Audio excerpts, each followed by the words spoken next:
زندگی سادہ اور مختصر ہونی چاہیے، ورنہ قیامت کے دن حساب میں بڑی پریشانی ہوگی۔ بدترین ہے وہ شخص جو یہ جانتے ہوئے کہ لوگ اس سے کیوں نفرت کرتے ہیں وہ عادت نہ چھوڑے۔ درود پاک اتنی تیزی سے انسان کے گناہوں کو مٹاتا ہے کہ اتنی تیزی سے پانی بھی آگ کو نہیں بجھاتا۔ لوگوں سے تکلیف کو دور کر کے خود اٹھا لینا حقیقی سخاوت ہے۔ ہر چیز کا ثواب کا اندازہ ہے، مگر صبر کے ثواب کا کوئی اندازہ نہیں۔ جو جسم رزق حرام پہ پلے وہ کبھی بھی جنت کا حقدار نہ ہوگا۔ شکست کھانا بری بات نہیں، شکست کھا کر ہمت ہار جانا بری بات ہے۔ وہ شخص نہایت بدبخت ہے جو خود تو مر جائے مگر اس کا جاری کردہ گناہ نہ مرے۔ جو کوئی رونے سے ڈرتا ہے وہ رونے والوں سے بھلائی کرنا سیکھ لے۔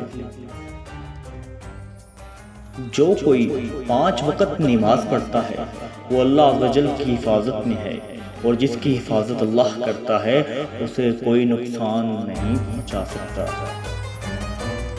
زبان کو شکوے سے روک لے، خوشی عطا ہو۔ صدقہ فقیر کے سامنے عاجزی سے اور باادب پیش کر، کیونکہ خوش دلی سے صدقہ دینا ہی قبولیت کا نشان ہے۔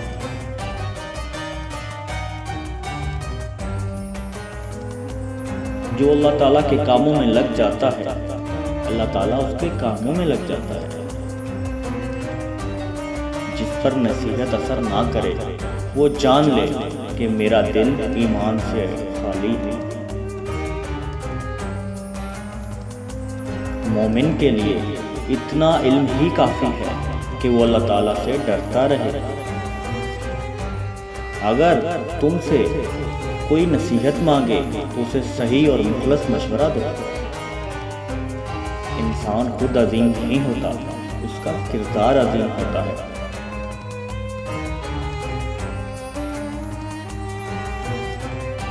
اگر تم خدا کی رحمت کے امیدوار ہو تو اس کی مخلوق پر رحم کرو۔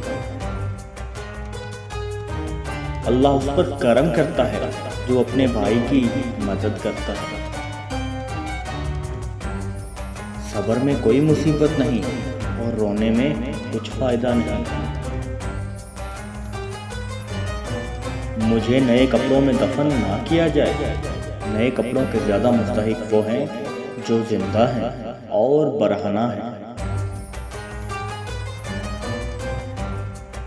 شکر گزار مومن عافیت سے قریب تر ہے۔